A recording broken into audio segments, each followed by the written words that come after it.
Sɛ wohwɛ video wei ekosi awiei a, patente bi enye wo de bio. Aha ɛyɛ Guida con teacher.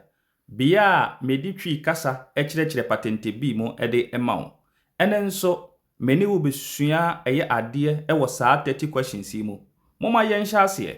Question number 1. Ogni patente di guida ha un'attribuzione iniziale di 20 punti.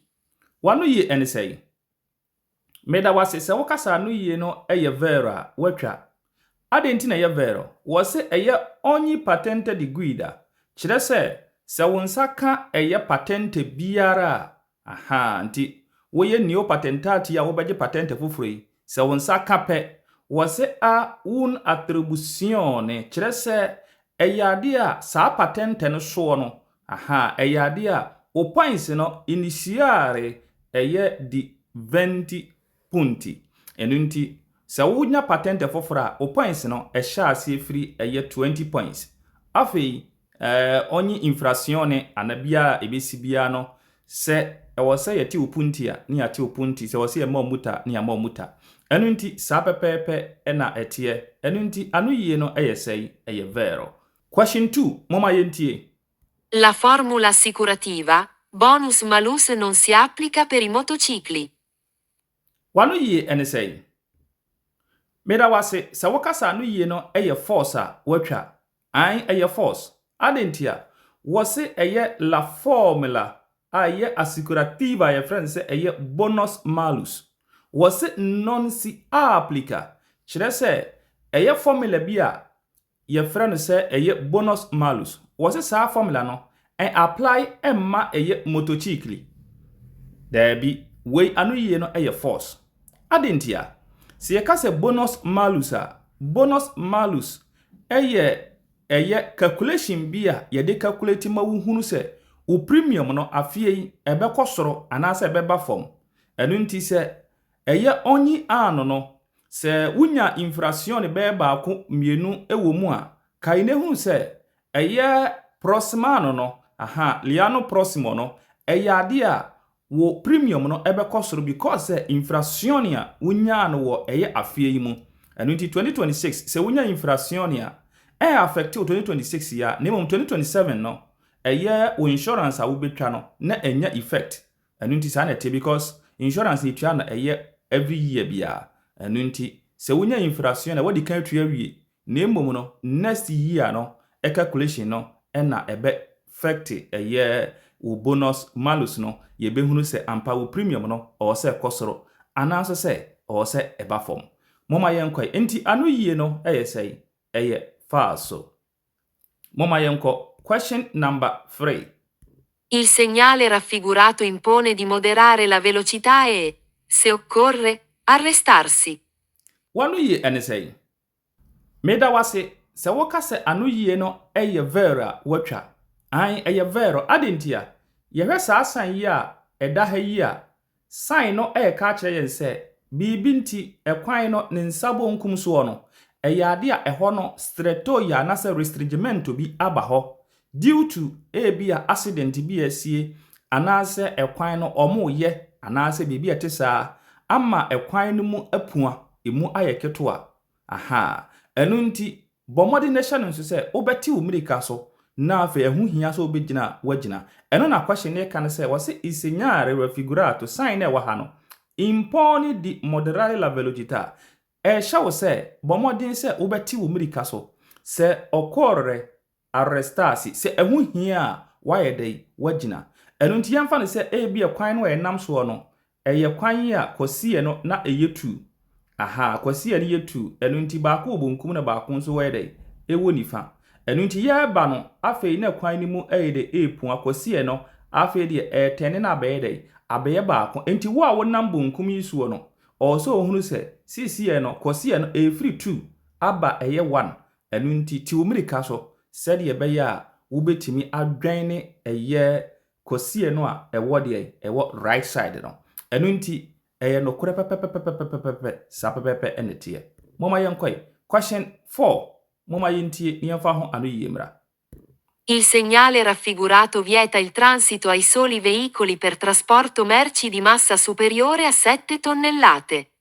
Wano yie ɛne sɛ Meda wase sa wokasa anu yie no eye force a watwa an eye force adentia yehwe sa san ye da ha yi a wei kire se eye divieto di transito de ma cars bia no a wo mudro eboro 7 tons enu nti car bia wo mudro boro 7 tons a wo no na hye wo se untimi emfa sa kwa wei so na emom no question ne ka se was il segnale raffigurato vieta il transito soli veicoli was eye sa ekwan we no eye prohibited vieta means prohibited eko ediama soli eye veicoli per transport di merce enti kasa omofa enema no womo na eye sa sign we no eko diama womo Dabi enye soli merche empo no eye ka bi efe no se eye autobus okahu bi autobus okahu bi sa pepepe so na eye campe wati ase ono nso sa san yi eko ede ema no nti eko ede ma eye ka bia enye soli kasa efa niema nko a elu nti moma ye nhye nso na ye hu se anu yie no eye force.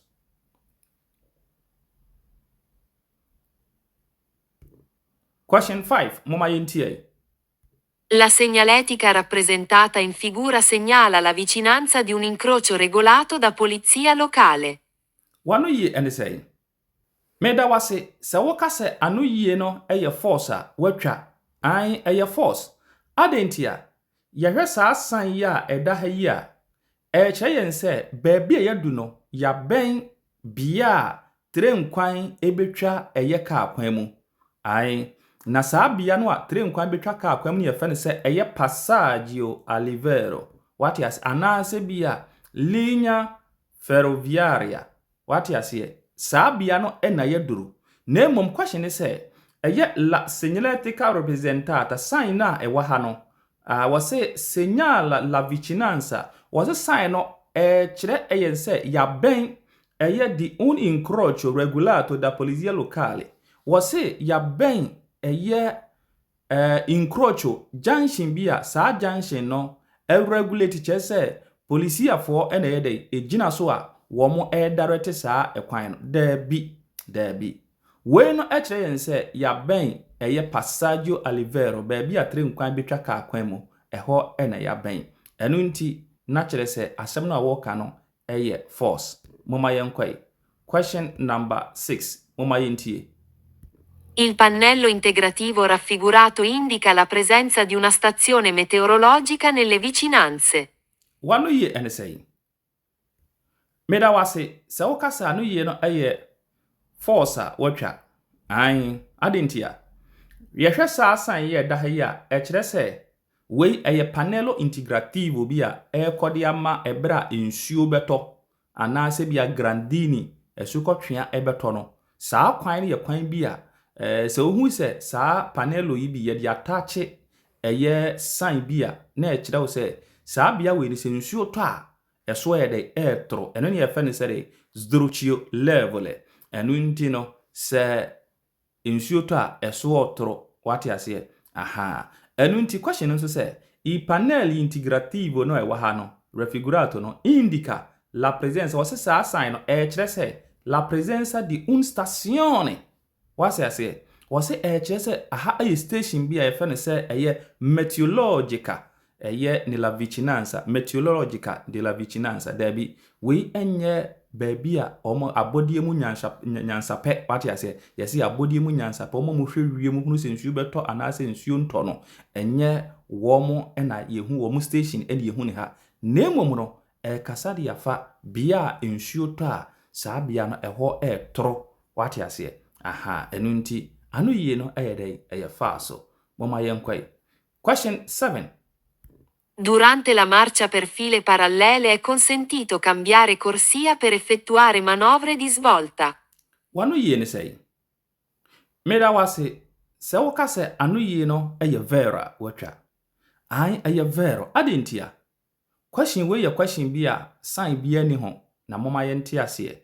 Na oba me class me wo class a me kire eye enuanom ema wote eye patente yase wobetimi abeka ho bi na manya abotre de wafa ntitiye bi ene adesua bi a etise ne de keka ho saa me de wafa mu emo atiase wei yese eye durante la marcha per fila eye parallele yakase fila eye parallele a echese echese eye parallel direction chese ekwan a ekọ nanso anye de enhia enunti yemfa no se ekwan yi eye duwe eye kosie enunti ka ebi nam bonkum ena ebi nso enam eye nifa ena ye nyina ye ekọ so atiase wo se wonam ekwan bi a etisei eso anam onyimi nyina mfa se munyina ma okọ abomu a wo se consentito wo se it is allowed. Consentito means allowed and as a permit ema okwan se cambiare cosie per effettuare manovra di svolta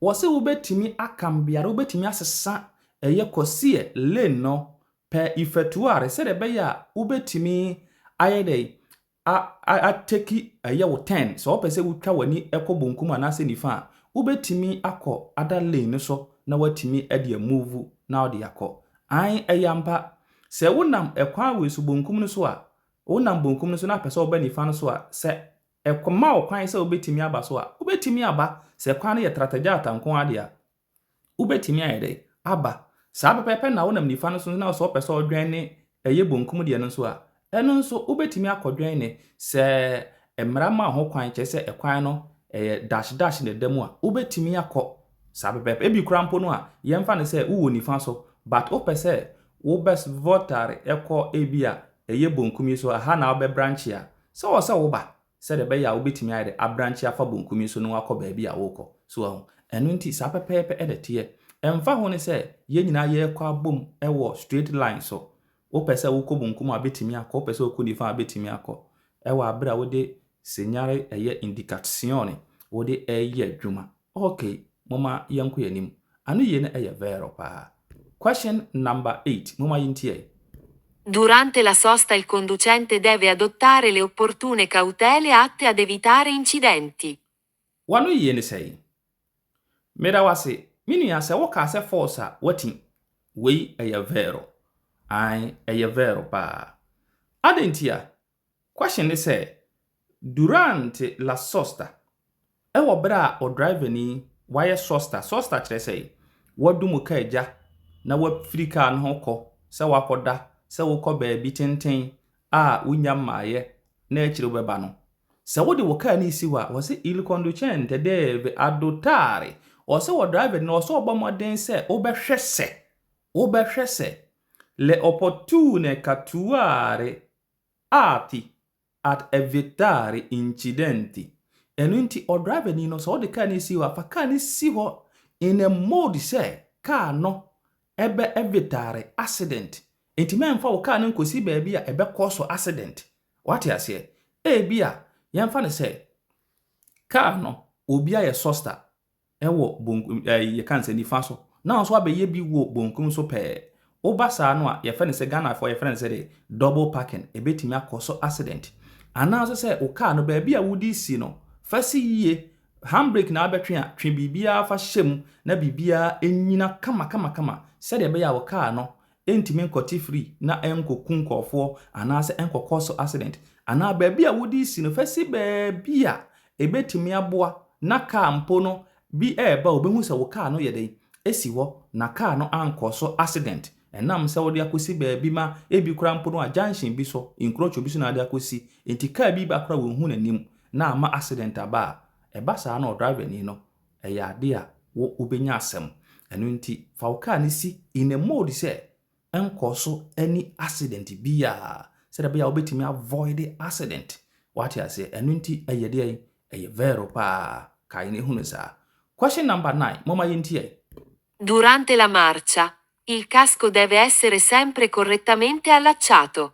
Wanu ye ene say medase se woka se anu ye wo question we nso eye vera watwa an question ne say wasi durante la marcha wo bra driver ni ukọ anase wuchu ka anase we die se de woka de woka moto enu nti o motor rider wuchu moto ede kono wasi il casco casco kyerɛ sɛ ɛyɛ moto kyɛ no deve essere sempre correttamente kyerɛ sɛ o driver ni anase motor rider no bomodi ne hu sɛ ɛyɛ o casco wo kyɛ no wo bɛhyɛ ne yie wo bɛhyɛ wo kyɛ ne yie na locking bi obeso locking bi wa lock no kama men hyɛ ne saa wa bra wo bɛgya lock no wɔ hɔ ɛne ade so ho wo hyɛ hyɛma ne mfeti wo yie kama ɛno asɛm na wɔka ɛno nti ɛyampa sɛ o driver ni a wo twi moto anase motor rider wo ride moto no kai ne hunu ne hyɛ ne nso pa ɛno nti ɛyɛ vero. Question number 10 moma yintie ɛno nso ai. Durante la guida si devono usare gli occhiali da vista o le lenti a contatto soltanto in caso di scarsa visibilità. Wano yi ene sei. Meda wase. Question we hwɛ na wanka sɛ yɛ vero. Efiri sɛ ɛyɛ falso. Adentia me san so edi wura mu.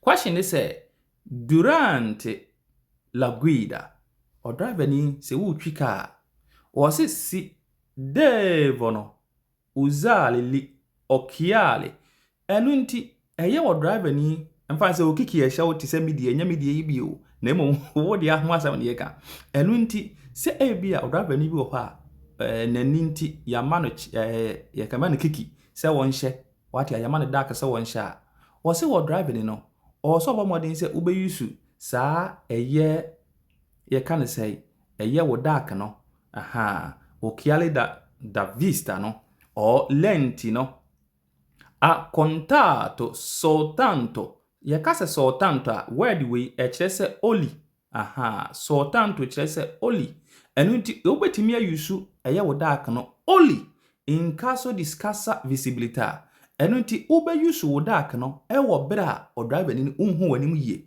dabi yamfa ama wo sɛ unhu wanim yie a na wo yusu na emom ye de ma wo sɛ abri bia yusu enu nti o driver ni a eye wo no wo patente no ya twero o wo so no na kyerɛ sɛ o so bomodin sɛ ubeyusu occhiali enu nti abri bia wo sɛ wo yusu enye bra unhu wanim yie scarsa visibilità kyerɛ sɛ ebra unhu wanim yie wate ase enu nti hyɛden so na ehunu sɛ enye soltanto wate ase eye sempre wate ase eye sempre bia na wo sɛ o driver ni no wo yusu enu nti moma yenkwai anu yie no eye falso. Question number 11 moma yintie. Il triciclo a motore è un autoveicolo.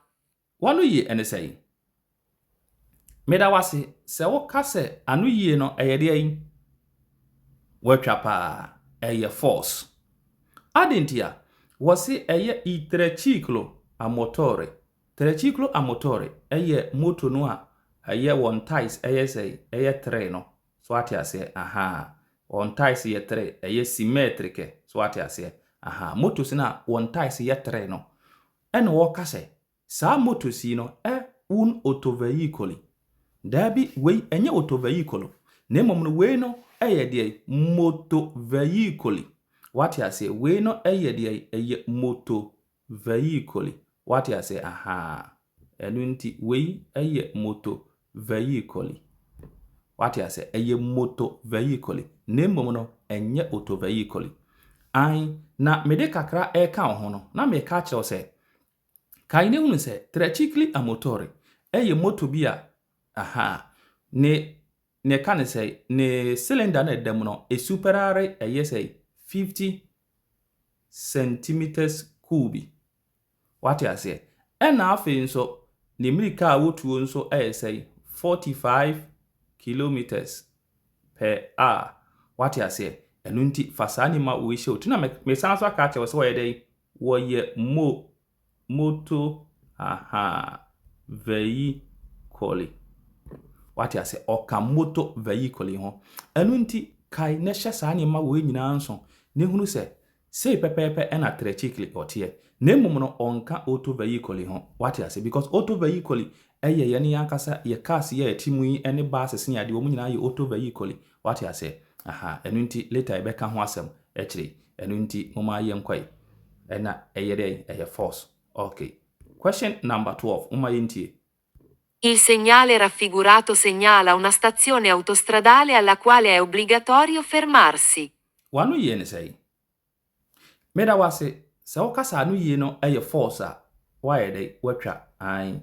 Ye hwesa alta police ya eche se we eye police checkpoint.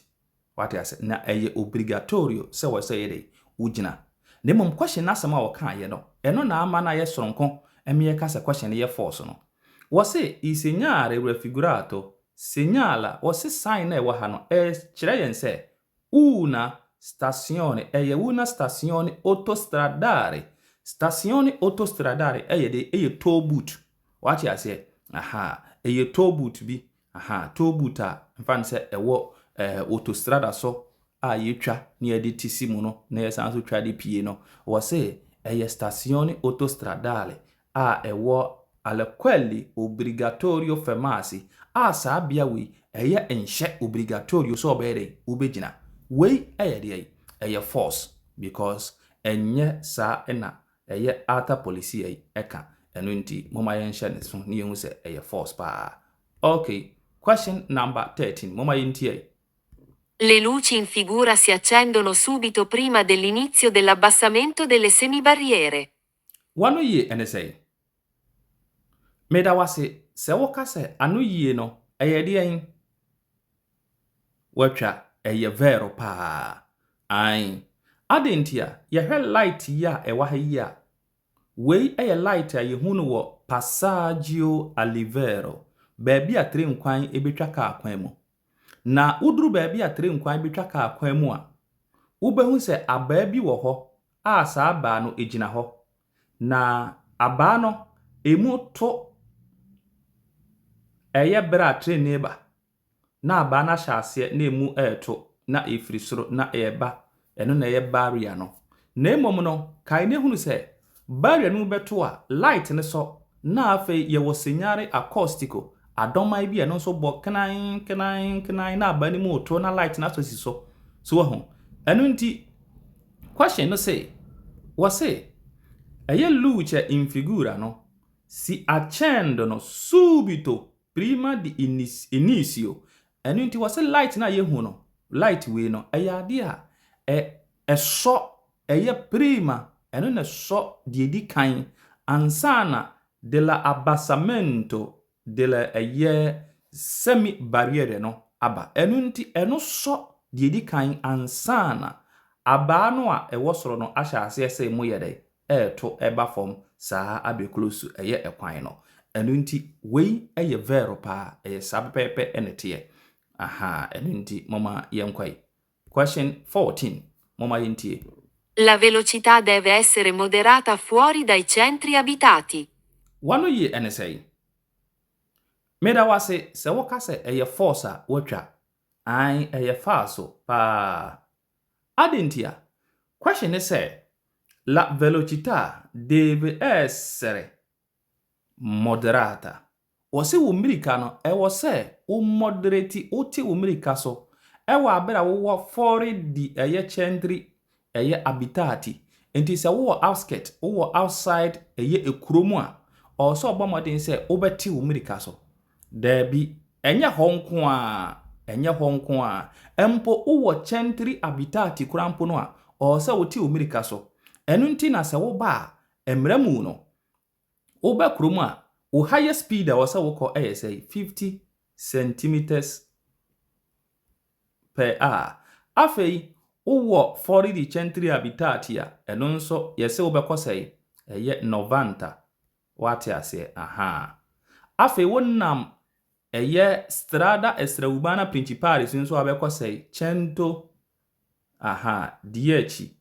Aha, ena afei wonnam autostrada nso a wo ko say 130 wati ase. Eno nti sei na eko kama papa. Eno nti 50 90 110 130 so wati ase. Aha, sabe penalty na yewo eye emre bi nso a saa eye speed we nyina esesa oba class a mechechero saa ne ma we nyina. Eno nti mama yenkwai anu ye no eye say eye falso because enye honko a. Question number 15 mama yentie. In vicinanza o in corrispondenza degli incroci non è consentito procedere a zig-zag, anche se le corsie direzionali sono segnate da strisce discontinue tratteggiate. Wano yi ene say. Meda wase sa wakasa anu yi no eye vera watwa an eye vero pa aha ma me fa nkosoro kakra na yehwe ni yi. Okay, eye vero. Adentina eye vero. Question is say in vicinanza or in correspondenza ni nyina no eye ade baako. Wa abra wa ben. Ni nyina ne kasa afa se wa ben. Enu nti wa ben eye incrocio junction so no. Se wo ben eye incrocio junction so a was it non è consentito, was it is not allowed. Enu nti emma wo kwan se eye procedere a zigzag. Enu nti se wo ben incrocio, se wo duru so na se wo ben so se me enko zigzag. Aha, e kwan no kobunku no abanifa, ukobunku no abanifa. Was it is not allowed, so be yesa de no. Anche empo se la corsie direzionale, empo lines no a ewo ho no a yetwa ewo ho no corsiers ahodo no ya cho ebia yemfa ne se ekwan na wo nam so ebia eye 3 corsier what ya say aha enti eye 3 corsier but corsier no emu ye dash what ya say enke direction sono eye segnalati da eye streccia discontinua na se tratteggiata empo se mfimfini no eye ade a ya ne dash a ema okwan se wo betimi across mpo no a wo se bo modern se zigzag de wonye bi na wo babunkum na wo banifa na wo ko dabi enu nti no we no ade a eni kwan se wo ye se wo nam ekwan so emfa ho se ekwan no ema okwan se obetimi akobunkum obetimi akonifa untimi emuvu zigzag ewo eye ekwan so enu nti anu yi no eye sei eye no kore eye vero pa. Okay, question 16 mama yintie. I veicoli sono tanto più sicuri nella circolazione quanto più le loro masse sono differenziate. Wano yi ene sei. Meda wase se wokase anu yi no eye force a wotwa. Adentia. Question asem a wokache nyina ne se tie ni yi pa o. Question asem a wokache nyina ne se woti veicoli mu a eye sono tanto più sicuri. Eye ade a car utimu a eye secure. Adentia. Efiri se echikurade wo kwan so a na se ne quanto più di loro masse sono differenziati. Se wote car ewe kasie mu a ufiri secure. Se wote car ye ketua mu a umfiri secure ewo kwan so dabi. Ente sa car enye car kasie a wo betem na kire se wo no wo ho oden anase abo ho ban ewo kwan so. Sa pepe efiri se car se wo de no so korampo na obi de eso chen wo. Na car ekohia mu a ene ehunu de ne ho odene so ate ase aha ena accident nso nya ba yen kase obi car so nti wo mpira anaze bia wontimi enye de emfesi eye any damages bia wo car no so no se wo kohia eye truck enna se woni SUV omukohia hwe damages a ede beba eye ade a truck no so betimi ade adamage wo car no mo enu nti car bia ni ho a wotimi a yisikio wate ase empo ye wakasa hodo bi webe offer wo se we utimu a eye for eye comfortability nenzo accident ba comfortability di ba bia enu nti no moma ye nhye nenso ye woni ma bi wo ha bomoden se obeba class na matimi a kire mu ede a kire wo na watene ye maase na bibia tumi aye kama aha eye guida conteacher number 1 platform a medi twi kasa kire patente bi mu ede emao moma ye nkwai eye falso. Okay. Question 17. Mama yintie. Il segnale raffigurato è un segnale di prescrizione. Wanu yi ene sei. Meda wase se wokase anu yi no eye force a wotwa. Ai eye force. Adentia. Question no essay. An answer say bomodin na be ka me class no wate. Wase il segnale raffigurato sa san ye wa hai no. Wase è un segnale di prescrizione. We mi students ene adofo mutie mi nyina se we eye force. Adentia. If the sign we eye pericolo. What you say? Aha. Eye danger sign. Eye danger sign. Na danger sign we say we eye strada deformata. Strada deformata. Ni din dawson mintimi nka nyina. Okay, strada deformata we a danger sign. Danger sign so onka prescription ho. Every say prescription sign bia wono no owo mama akoma miensa. What you say? Aha. Wono owo mamiensa. Sa mamiensa omo no omo fall under ono. Die di kan obligo. Die toso biem precedenza. Die toso biem so divieto. What you say? Enuti divieto sign ene da ho ya enka prescription. Precedenza enka prescription. Obligo enka prescription. Nemo pericolo die onka ho. Enuti anu ye no force. Mama yintie the next question. Il delineatore raffigurato è posto all'ingresso di una galleria. Wanu ye ene say. Meda wase se wakasa anu ye no force a watwa an. If you say ye hwesan ye da ha ye a we curva pericolosa. What you say? Curva bi a very very dangerous. Now I say delineatore ye wa ha no we figurato posto nella ingresso di un galleria. Was here the see entrance of a tunnel. Ye the see entrance of a tunnel. Wakase ingresso chese entrance. And afi galleria chese tunnel. Enunti ubese unam tunnel. Okay. Sadi ukbeka ni biya. Enunti ose sasa we the see entrance of a tunnel. There be we enye tunnel emuni edisi. Anasa ni entrance ni edisi. Nemu we chense curva pericolosa bia ewaha. Na badiam de count say esanso ye red and white na che se gina homa tempera sign. Edunti say ye red and white dia ba dia tempera sign che se ye adwuma wo kwan no so. What you say? Aha, nti we ye secret bia media ma. Eni exams mo ba media ma. Okay, mama yenkwai. Aha, nti anu ye na faso. Ok, mama yanko. La distanza di sicurezza deve essere almeno uguale ai metri che il veicolo percorre durante il tempo di reazione. Wanu ye ene say. Meda wase se wakase anu ye no vera watcha. Ai question is la distanza di sicurezza deve essere almeno uguale i metri che il veicolo percorre durante la tempo di reazione. Ai wase distanza di sicurezza distanza ujade to unika bintem sa unika no kwa distanza ujade to ka unika bintem wase at least no uguale the same as tempo di reazione no. Enunti o tempo di reazione ne de o tempo di reazione bra yemfa ne se wotika bi mu na ohu se yemfa ne se onipa bi gina ekwan no nchen baabi na afei no uyi wo na free accelerator so besi brake so no sa point no ne fa ne se tempo di reazione time how they react enunti se wuja wo safety distance atuma mannye pepepe o time how they be react ene wo time wo car ne de be de begina so ahu enunti wo hwe car no a wotimo no speed a wo de ene condition a ekwan no so te no na wo so wagya wo safety distance no se empo no se miyimi na free steer meyimi na free accelerator so which is accelerator no so dey akosi brake so a car no metimi agina anase mintimi nyina wo car no a medi na chi no metimi agina wo abra memfa mo no to what has into da bia no busa nkonta no wo pese o te ne ma bia se a but modern say obeba me classroom na machire wase yi no anya nti ase mama yenkwai.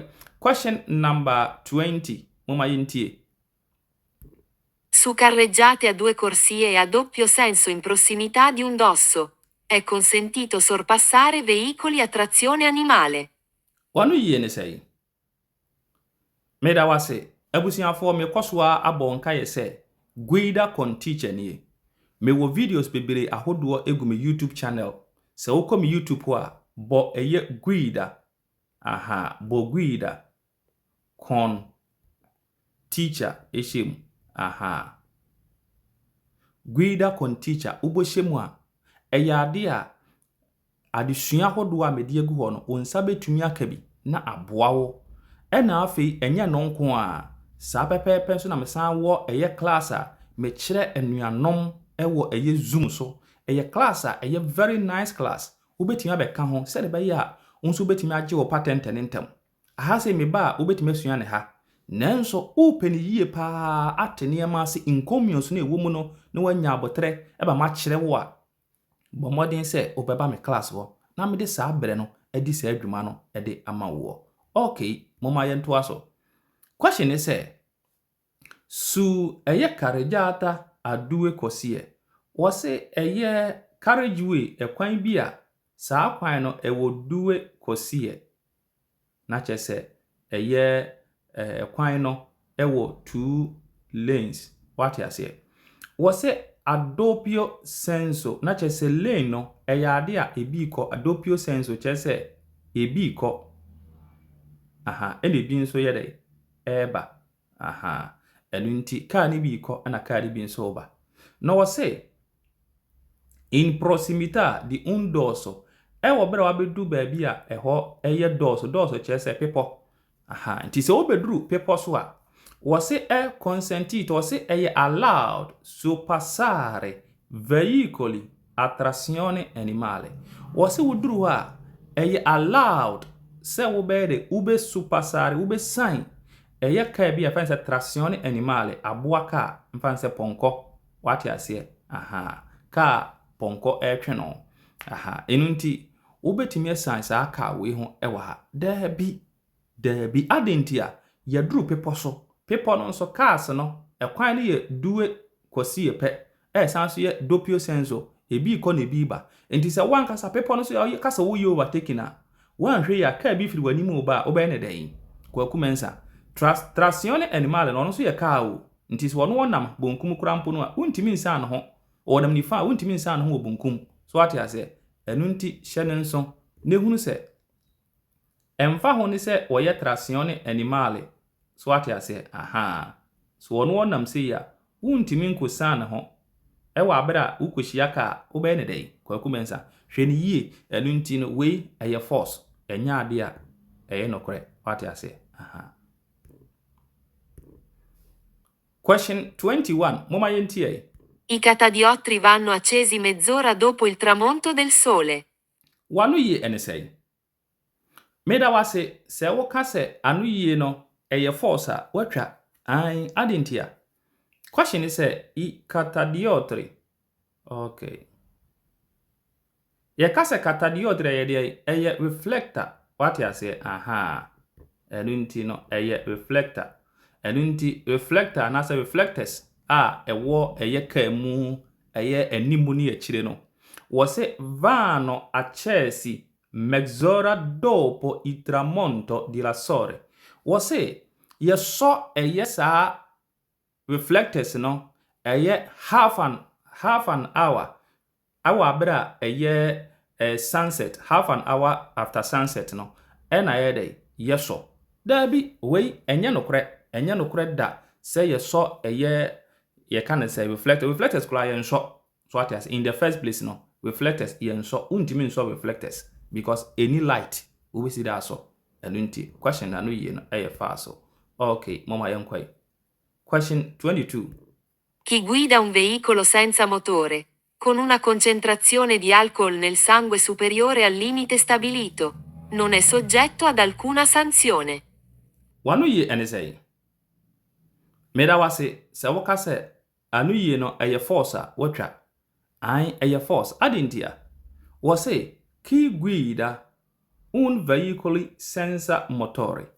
Veicoli senza motore bi yede ebi trazione animale ebi bici ene di aka keka ho sa what you say na sa veicoli senza motore no wase con una concentrazione di alcoli na je sa nipa no eyade a wabo obi abo no wo twi sa aka no because eni motor nti no wase wabo ma alcohol ewo ne sangue wo ni mogya mu a sa alcohol no superare eye limit bia ye jato ho anase limiter ye di ada to se o driver ni di at least kakra be wo video mu krampo na at least o se kakra sei ene wo video mu aha wo se sa o driver ni kro no non è soggetti all'alcuni sanzioni. Wono enya dia sanctions biya bere ebe kwa mano. So what is because wono twi eye vehicle sensor motority. We eye force pa eye kese faso. Adentia efri se sanction ewo ho mo biya emfa ho se utwi sensor motor anase utwi kon motor. Opa nante form ne bro ne fa woti wo form ne ko so far as a wo de wo car ne be fa car kwan so de bo modin say obedi kwan so mara eso ente sa ade a ene na asotwe e wo ho ma so ate ase ye panyi Savinia Dawroma emra bibiri aba enu nti hwene yie okay enu nti ema question na no yie na ede eye fa so because sanctions bibiri ho ma obetimi anya muta obetimi afesi ni ama bibiri wate ase aha. Okay, mama yanko. Question 23, mama yintie. La forza aderente aumenta se l'asfalto è coperto di ghiaccio. Wanu yie ni say. Mera wase. Se wokasa anu yie no eye force a watwa. Ai eye force kase pa. Adentia. Ose la forza aderente aumenta. Ye kase la forza aderente a chese.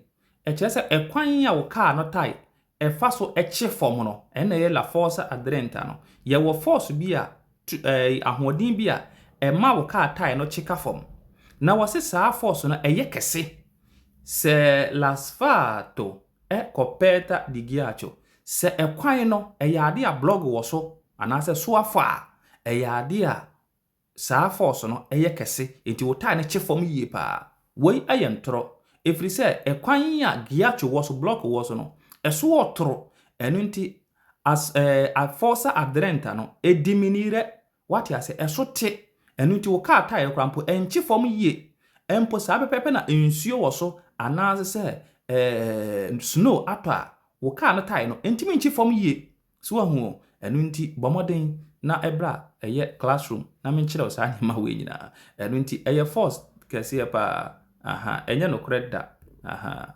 okay. Il segnale raffigurato impone l'uso della massima prudenza al fine di evitare incidenti. Wanu ye ene say. Meda wase se wokasa anu yie no eye de yi eye force a watin anu yie no eye vero pa. Adentia. Ansa na ye beba sign no so no. Mamini kan emma wonchiremu e wo question ni mu ansa. Question ni se il segnale raffigurato sign no a e wa ha no impone l'uso della massima prudenza. Sign no show se bomodin se ube use extra caution alle fine di evitare incidenti se di ebe ya ni nyina mu no ube avoid eye accident. So what you say eye ampapa adentia sign we eye sign bi eye friend se dare precedenza give way ewo adestra eni sinistra enu nti o give way ewo bunkum eni nifa so sign we ne enhyehyeye eno no na ade a sign we etie ne se wo behu sign we ewo eye yenka ne se junction so a enkyere wo se gina enye obligatorio so obegina nemum obe ralentare what you say obe ralentare chese obe slow down na se hu hia se obe gina waitimi ayede watimi agina so ahu enu ti se wo ba junction so na se wo hwe bunkum ni fa na ka bia ma ya wotimi twamko nemum se ka bi ba de a o se wugina obligatorio o se wugina what you say nemum no enye obligatorio so obe gina enu ti omo se wo hu sign we also use extra maximum eye prudenza serebe ya accident bia emma okwan so enu nti eye dey eye very simple pa okay mama yenkwai question 25 mama yinti. Il segnale raffigurato vieta il transito di tutti i veicoli. Wanu ye ene say meda wase se wokase anu ye no eye force a watwa adentia yehwe eye question no a wase il segnale raffigurato sign na wa ha no vieta eye ade a esi kwan se il transito di tutti veicoli ka bien ho kwan se ofa kwan we so we ye ntoro kese ye pa adentia we ye fene se ZTL zona traffico limitato na zona traffico limitato no ya te kasa ye pese efa kwan yi so ya te so enu nti se wo hwe a ye woni ma ba kwan na se mienu bi wa ha aha sei ka ye fene se anase ka oye konsenya obetimi ayere akọ sabepepe na police car ebetimi afa ha womo nso ya mo bre a betimi afa ha aha nti cars a womo ye konsenya ebe mo bre saa cars nso a womo eye police cars anase emergency service vehicles ambulance ne fire service ni ade betimi afa kwan yi so what ya say empo no ye say eye cars a ede ma person invalid womo a womo di dem womo so car obetimi afa ha obetimi afa ho enya no nko a ena wo hwe soro ya nso a ye wontwere bi wa ha na saa ntwere we no oye ne kase a na se wo hwe mu a de akira wo ne se ade a ekode ma omo nso a omo wo resident wo saa bia ho anase bi a wo offices ene wo stores wo saa bia ho no omo nso etimi ede asese ekwan no ema no ye yie so ho enu nti o ka che se saa san wo ye hu na che se ka bia ntimi nkode a na ye ntoro na die nti a ode confuse u baako a mede ka ho de ama on se wo saa circle red one na eno nko a wa ha no saa circle red one we se usua ye fra no se divieto di transito per tutti veicoli chese ka bia obehu saa san we bia ka bia se mu engine se engine nam eni kwa se wokọ saa be bia san we no ewo na emom no ade ba ko o se ye hwe ne se ye de echeto except bi ahye ha saa except no ma ho kwan ma cars bi de omatumi afa ho bra classroom na menkyerɛw moma yenko anu ye no fa so. Il valore della distanza di sicurezza deve essere stabilito anche in base al tipo di veicolo di cui si è alla guida. Wanu ye ene sei se wo kasa anu ye no vera watwa adenti na vera ma menkyerɛ mu nkyerɛ we question is il valore della distanza di sicurezza. Ye kase valore della distanza di sicurezza ne kyerɛ se the value importance wose distanza di sicurezza ekwan ye yato ye ne ka bi ntam ka wudi na chi ntam no ehu hia no ade a ehu hia pa enu nti deve essere stabilito eniti deve essere stabilito anche in base di tipo di veicoli in cui si ha alla guida. Enunti emfa ho ne the type of car wutwie no distanza di sicurezza no eho ye dei eho ehia na ehyew se o so bomodin se saa sign ne de distance ne de o se wugya doto vero pa emfa ho ne car wutwie enunti se wutwi truck kese pa o SUV na wutwie o se Ferrari bi na wutwie o o se bomodin se wo distanza di sicurezza ne de important inti ubegya edi atomo sa pepepe enetie. Okay, mama yankwai. Okay, question 27, mama yintie. Nell'incrocio rappresentato nella figura il conducente del veicolo R passa per ultimo. Wanu ye ene sei. Meda wase se wokase anu ye no force wotwa. An ye hwe saa san ye da ho yi a ye wokas makoma miensa na meka kire wo se wuduru incrocio se yi a ka ne nsanifa bibia ni hono ne ko first. Nanso ye hwe question yi a ka ne nyina ne nsanifa bibi wo ho. Ai ka we wo ne nsanifa, ka we wo ne nsanifa, ena we nso we wo ne nsanifa. Enu nti which means ka no ne kro no o se wunya abotre. Na wunya abotre no sai na beye. Ka black yi a onu awa hai na oba be gina mfimfini ha sei. Wo ne ba be impenyare incrocio no first. Obe impenyare wi a are on ne beko first. Oko wi a na afi eyi wono ayede akọ onu oko wi a ansa na en no wono akọ last sa pepepe enetie enu nti question is l'encrocio rappresentato nella figura il conducente di veicoli are wase o driver ni a wotwi car are which is red one yi aha passa per l'ultimo on ne be call last we force pa every say enye sa enetie edunti mama yenko yanim aha. Question 28. Il conducente di un autocarro fermo al semaforo deve prevedere la presenza di pedoni e ciclisti il cui avvistamento è precluso dalla sagoma del proprio veicolo. Okay. Wanu ye ne say. Meda wase se wokasa anu ye no eye vera watwa an eye vero. Adentia wose conducente di eye autocarro ye de car ye de fa ne ma no. Aha, eye cameos no. Enu nti eye o driver ni a wo twi sa eye cameo no. Aha, also bomodin se wo fe mare e wo semaforo eye traffic light ho a deve prevedere la presenza di eye pedoni e ciclisti. Enu nti se wo gina eye traffic mu a also hwe hu se wo car no anam se eso.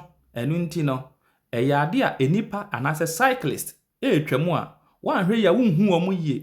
Enu nti ansa na wo be kono ansa na ubetu akono bomodin se wo be hwe ni yie ente sa wan hwe wo kunipa so ahu enu nti se wo twi car kese a always bomodin se wo be hwe wo driving mirrors mu yie because cars ne bicycles ne nipa no ya no mo ye nketenkete enu nti wan hwe ya abuhu ansa wo mabeto ahye wo so ahu enu nti hwe ni yie pa aha enu nti anu yie no say vero pa vero. Okay mama yankwai.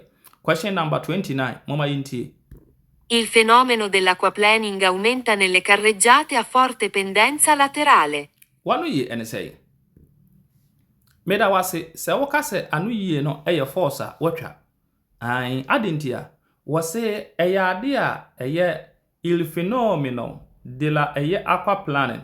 Ye kasa aquaplaning na aquaplaning ye sinsuo eta ba bia na se woka no wode famu a so won se na eche wo tai no se tai ne ye mono so nsuo ni timi fefa mu ne ade ade a wo ba class a meche sa ni menmu a kire wo se ade aquaplaning no aumentare wo carreggiata kwan a forte pendenza chese kwan a saniem so ati ase kwan a slope aha enu nti se kwan bi esane a ho na aquaplaning wota ye ne ho adwuma pa anase bia ekosoro pa da bi ade nti kwan a enu slope de ensuo togu sukurambo no a ensuo na nta so ebesane akọ so ahu enu nti aquaplaning na eta wo stable ground so anase ba bia mfan se ensuo abeta kakra so ahu aha ho na aquaplaning wota ye adwuma nti no we na force pa aha enu nti enye sa enetie what you say mama yankwe. Last question but not the least mama yinti.